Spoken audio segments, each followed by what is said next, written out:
One of the things that's most profound and powerful about mathematics is the universality and the timelessness of the things that we know and we can prove in maths. For example, Pythagoras' theorem is all about the relationships between the sides of a right-angled triangle. Now, Pythagoras' theorem was true thousands of years ago, and it will be true thousands of years from now, long after any human beings are around to know about it.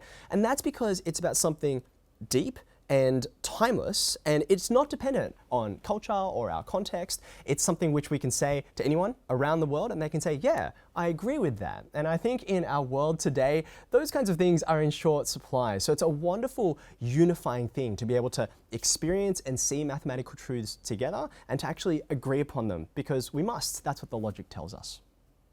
As educators and people who work with young people, we really have a responsibility and the privilege of helping our students see all the wonderful contexts and practical applications for mathematics. And it's really important that we show our students this so that they recognize that they're not just doing maths because we tell them, because there's homework, because they have a test, but actually it helps us solve problems that really matter and it enriches our understanding of the world. I'll give you an example.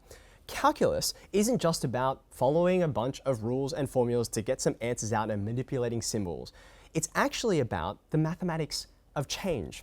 Whether that's a temperature that fluctuates, or a population that goes up and down, or the position of the moon in the sky, all of these things can be understood and articulated using calculus. So if we can show our students a context that means something to them, whether it's about trying to fight a global pandemic or trying to work out what's the way to minimize the amount of plastic waste that we have, mathematics provides us the tools for solving problems in all of those contexts. So we really need to labor to show our students those different kinds of things and to be thinking hard as we look out into the everyday world. Where does mathematics connect in ways that perhaps we wouldn't expect and that our students need to encounter in the school context?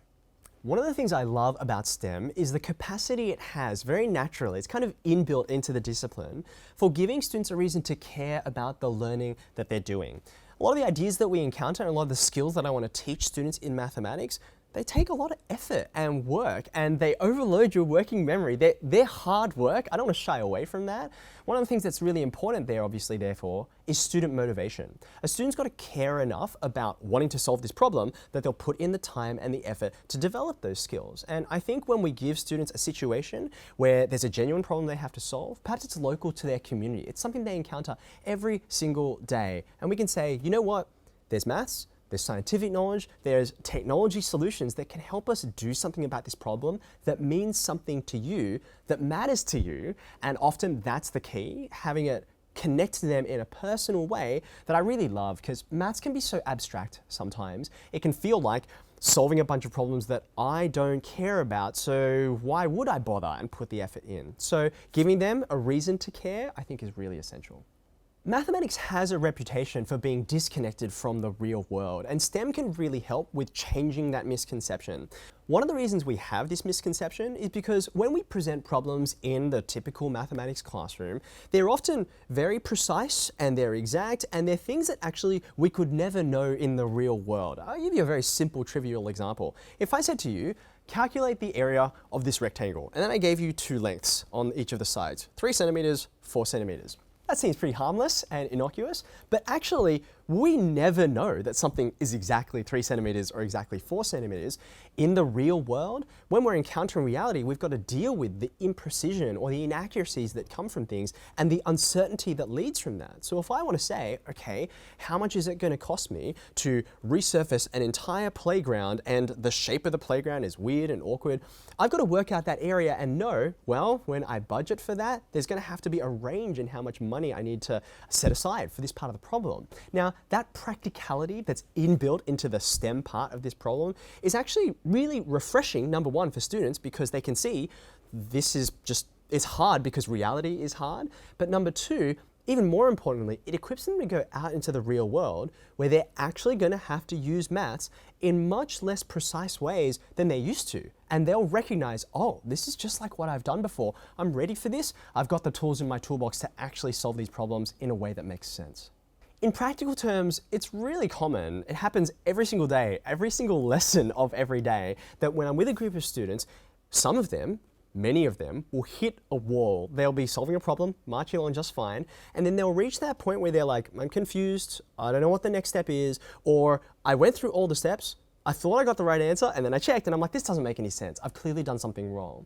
Now, what do I do with the student to help them through that process? I think in the past, as an early career teacher, I felt this burden to kind of fix the student's problem and like, here's the right answer, or here's what you should do right away, because I wanted to rescue them from that struggle. There's a place for that, but more and more as I've progressed through my career, I've recognized that actually, sometimes giving students the answers quickly is being too helpful because I'm short-circuiting their ability to do the thinking themselves. That's where the learning really happens. So what I often picture myself doing is looking at a student who is trying to make their way through a maze and they have hit a wall, they don't know where to go. Now the thing is, they've actually passed the corridors that they need to go down, it's just that they haven't realized it. So rather than saying, hey, go over there, what I like to do is I like to prod with questions. Now, good question asking is actually a real art and science to be perfected. It's not easy, but I've gotten better at it over time, and I think all teachers have encountered this.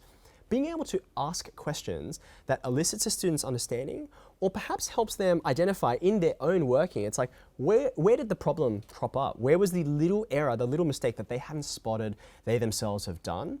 Being able to ask those questions in an open and in an encouraging way is really essential. What it's really helping them see is that I'm persevering alongside them as a co-learner and modeling that to students, positioning myself as someone who's helping them out, not as someone who stands over them with all the solutions as if I were the font of knowledge, which I'm not.